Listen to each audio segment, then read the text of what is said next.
dua, tiga. Ini contoh ya, jangan dihitung-hitung gitu. Nah itu contoh Bapak Ibu. Jadi kalau contoh misalkan sebenar-benarnya ketika Allah ucap aja usolli warda dalam hati, nah itu qasad namanya. Contoh misalkan hanya Allah tidak diucap di dalam hati, tidak qasad. Tetapi ada terkadang kita yang pemula misalnya, ataupun kita mungkin tidak terbiasa, maka akan ada kemudahan yang diberi oleh Rasulullah dan para ulama. Contoh misalnya yang pertama tadi, Allah usalli di dalam hati, barengan dia. Sulit saya cikgu. Nah ada kemudahan. Yang pertama, kemudahan pertama, kita Allahu Akbar aja dulu, Allahu Akbar. Nah habis itu ucap di dalam hati, qasad namanya. Ataupun sebaliknya, qasad aja dulu, usalli di dalam hati, baru Allahu Akbar. Kalau contoh misalnya dia hanya usolli saja di lafaz, tetapi tidak melintaskan di dalam hati, tidak dikasatkan, maka tidak sahlah salatnya Bapak Ibu. Ngerti sampai sini? Maka kata ulama di dalam kitab qasdu syai'in muqtarinan bi fi'li, melintaskan sesuatu di dalam hati seiring dengan pelaksanaannya. Nah itu namanya qasad.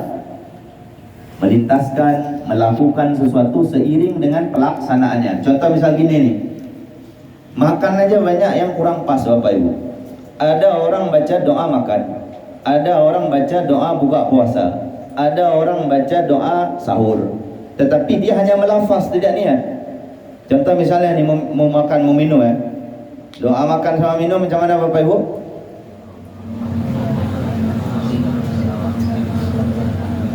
Saya yakin dan percaya kita Bapak Ibu ya, ini contoh minum ya. Bismillahirrahmanirrahim. Allahumma barik lana fima razaqtana wa qina adzabannar. Diucapkan, tetapi kita tidak meniatkan di dalam hati. Padahal contoh Bapak Ibu, kalau contoh misalkan doa makan minum itu barengan. Nah contoh minum ya, contoh saya lagi minum nih. Pas posisi saya minum gini, di dalam hati saya lintasin. Nah itu qasad namanya. Kalau contoh misalkan kita hanya baca doa makan doang, ya kan gitu, tetapi tidak qasad, maka kelakuan kita jahat. Karena doa makan saja tuh, Allahumma barik lana fima razaqtana wa qina adzaban benar. Allahumma barik lana, ya Allah berkahilah. Ya kan gitu, minta berkah makanan ataupun minuman yang kami makan, dari rezeki yang kami peroleh, wa qina adzabannar, dan bebaskanlah kami daripada siksa ataupun azab neraka. Asbab orang jahat rata-rata itu makan Bapak Ibu. Jadi asbab orang jahat, asbab orang malas ibadah itu perkara-perkara makan minum. Yang pertama mungkin minuman ataupun makanannya tidak halal. Yang kedua mungkin makanan dan minumannya tidak dikasatkan, sehingga malas ibadah, sehingga jahat gitu. Lisannya jahat, pikirannya jahat, tangannya jahat, kakinya jahat, jahat aja semua. Kenapa? Karena belum bebas api neraka. Kenapa kadang orang itu jahat? Karena ada neraka di dalam dirinya. Jadi asbab-asbab orang jahat itu asbab tempiasan-tempiasan daripada energi-energi neraka di dalam diri Bapak Ibu. Ngerti ini sampai sini? Jadi jangan salah-salah makan, puasa kan itu. Contoh misalkan sahur, nawaitu shaum ghadin kan itu, dia lafaz tapi tidak dikasat. Betul apa enggak? Betul. Jadi semua itu sebenarnya kasat. Jadi kalau misalkan kita kasat, itu beda hasilnya Bapak Ibu. Bapak Ibu nanti boleh uji melakukan sesuatu tanpa kasat, melakukan sesuatu harus dengan kasat. Contoh misalkan mau nulis, kasat tuh niatin, ya Allah saya mau nulis. Dibandingkan nggak niat nulis saja, itu beda tuh. Ya Allah saya mau belajar, diucap dalam hati dan lain sebagainya Bapak Ibu, itu hasilnya beda. Kalau di kasat itu ada energi. Nah kesadaran tadi itu adalah hati Bapak Ibu. Contoh misalkan tidak di kasat, itulah asbab melakukan sesuatu tanpa didasari oleh ilmu yang benar. Dan kalau tidak di kasat adalah melakukan sesuatu tanpa kesadaran, karena kesadaran itu ya ada di hati. Karena iman itu di dalam hati. Sehingga contoh misalkan kita kan nyembah Allah, Allah tuh nggak kelihatan. Betul ya? Terus makanya dalam pikiran kita ngebayangin macam-macam.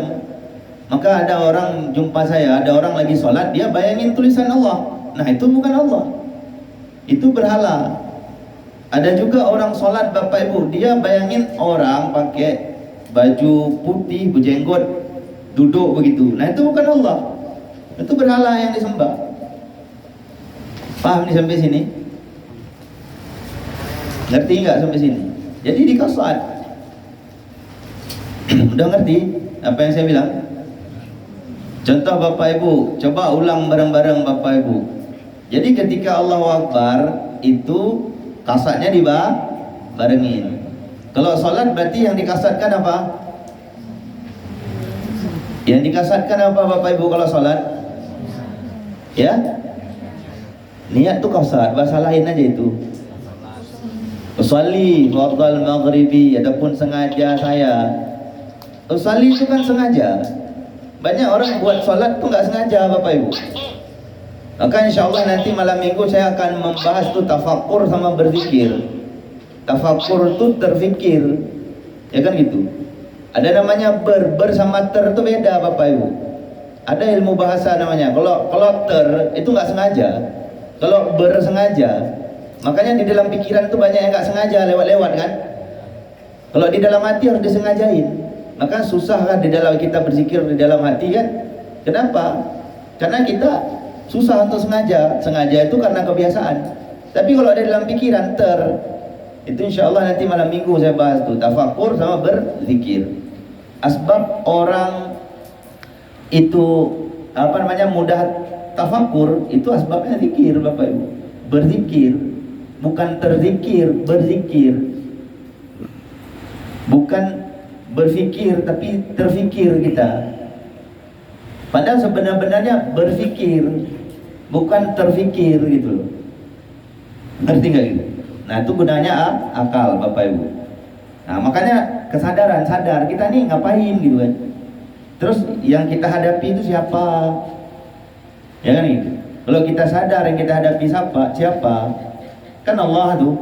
Maka kita nggak main. Tapi macam mana pula kita bisa menghadap Allah Subhanahu Wa Taala sedangkan kita nggak kenal Allah. Allah kita bayang-bayang. Ini kayaknya nih Allah nih gini kan itu. Ini kayaknya Allah tuh begitu. Yang penting saya buat aja lah. Makanya itulah nggak nikmat sholatnya. Kalau misalkan benar nikmat Bapak Ibu sholatnya. Contoh misalkan Bapak Ibu nih makan misalnya, ada makanan tuh nikmat, kan menikmati kan. Kalau contoh misalkan orang buru-buru makan itu kan tidak menikmati. Barang yang nikmat itu rata-rata pelan-pelan dilakukannya, benar kan? Benar kan? Nah, coba saya tanya dulu yang pertama Bapak Ibu. Contoh misalkan di dalam sholat yang dikasat apa? Ya, itu nanti di situ Bapak Ibu ada kasat, ada ta'rad, ada ta'id, ada idhafah namanya. Apa itu kasat Bapak Ibu? Kasat itu niat ataupun melintaskan sesuatu di dalam hati. Ada ta'rad, ta'rad itu menyebutkan fardu ataupun sunnah. Ada namanya ta'in, ta'in itu menentukan waktunya. Contoh waktu apa? Qur'an. Nah, saat ini ada berapa kemarin saya bilang? Yang pertama adaan artinya saat ini. Yang kedua Qur'an artinya mandi. Yang ketiga Diadakan artinya mengembang. contoh misalkan yang adaan itu yang mana coba? Contoh saya bilang zuhur coba. Usolli. Bukan zuhur itu yang adaan yang mana gitu waktunya, ngerti gak? Waktunya sebelum azan itu contohnya. Contoh misalkan qadaan udah lewat waktu. Kalau bahasa lain tadi adaan itu sebelum lewat waktu. Kalau misalkan qadaan sudah lewat waktu. Kalau i'adatan Ngulang. Ya. Contoh misalkan nih, kita ada sholat zuhur di rumah. Tiba-tiba contoh misalkan kita pergi ke pondok. Di pondok pula baru sholat zuhur. Sholat zuhurnya telat mungkin karena gotong royong mungkin kan gitu, ataupun ada asbab-asbab lain. Mungkin lagi ngurus jenazah misalnya. Sholat zuhur lagi, kita mau ikut sholat juga. Nah, kita jangan adaan, tapi nah, itu harus tahu Bapak Ibu. Itu penting tuh. Kalau salah kasar, salah semua. Ngerti? Idhofah itu apa? Menyebutkan lillahi ta'ala. Lillahi ta'ala berarti karena Allah, bukan karena saya. Saya melakukan sholat karena Allah. Ngerti? Nah, itu yang contoh misalkan Bapak Ibu, yang pertama yang saya bilang tadi, qasad barengan sama takbir. Coba kasih contoh satu orang, Bang Junai coba. Jelasin. Qasad barengan sama takbir. Kan ada 3 tadi. Ada qasad dulu, ada qasad barengan sama takbir. Itu yang pertama. Kan sulit. Qasad aja dulu baru takbir. Yang ketiga takbir dulu baru qasad. Ada 3 kan? Nah, coba barengan sama takbir qasadnya. Jelasin aja. Nanti pulang nggak tahu apa-apa. Tiap malam ngaji.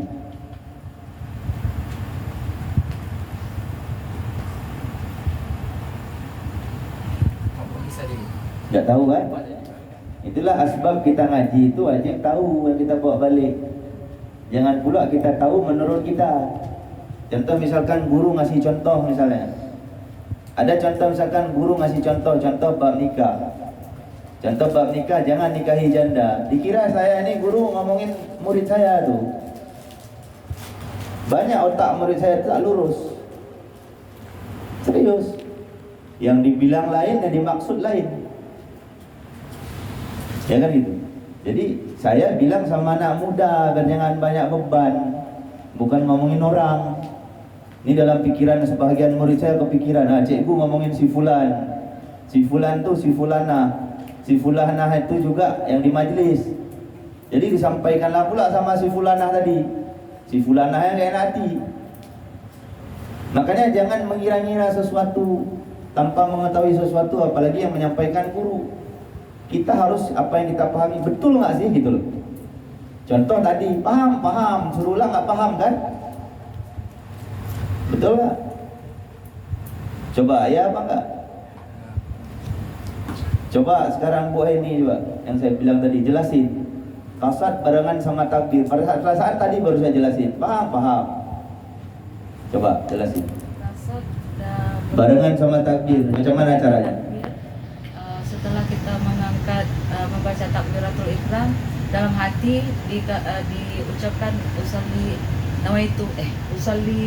dan salat yang akan kita lakukan. Melakukan waktu pas kita mengangkat barengan sama takbir. Nah, coba Ibu ulang sekali lagi Bu. Qasad berbarengan dengan takbir adalah waktu kita bertakbir langsung dikasatkan di dalam hati niat untuk sholatnya itu. Contoh Bu, Ibu di dalam hati kan kita nggak tahu, tapi Ibu niatin di dalam hati. Coba Ibu prakteknya. Allah. Ngomong aja Ibu dalam hati, kan kami nggak tahu. Ibu ngomong aja dalam hati. Ibu ngomong Allah. Kalau udah siap di dalam hati baru akbar. Coba. Allahu Akbar. Nah, itu di dalam hati Ibu selesai usalinya, selesai kan? Nah, itu cara sebenar-benarnya, cara awal. Coba Abang Junai ulang Bang. Qasad adalah memulai mengangkat tangan takbiratul ihram dengan ucapan Allahu Akbar. Qasad adalah melintaskan apa? Melintaskan bacaan ini. Melintaskan sesuatu di dalam hati. Ya, itu qasad. Contoh misalkan qasad barengan sama takbir, penjelasannya kayak mana? saat mengangkat tangan mengucap Allahu Akbar, terus kita kasarkan di dalam hati sengaja aku sholat gini-gini. Terus Ditutup di saat Allah Akbarnya. kalau udah selesai kasarnya usalli tadi baru akbar. Ngerti ya? Jangan pula kepanjangan. Allah, soal susah pula nih ya. Ada tuh. Ya kan? Allah susah. Ulanglah Allah. Imam dah sujud. Maka ada cara 2 3 tadi kan saya bilang. Solusinya 1 2 kan jadinya, sebenarnya kan nomor 1 tadi.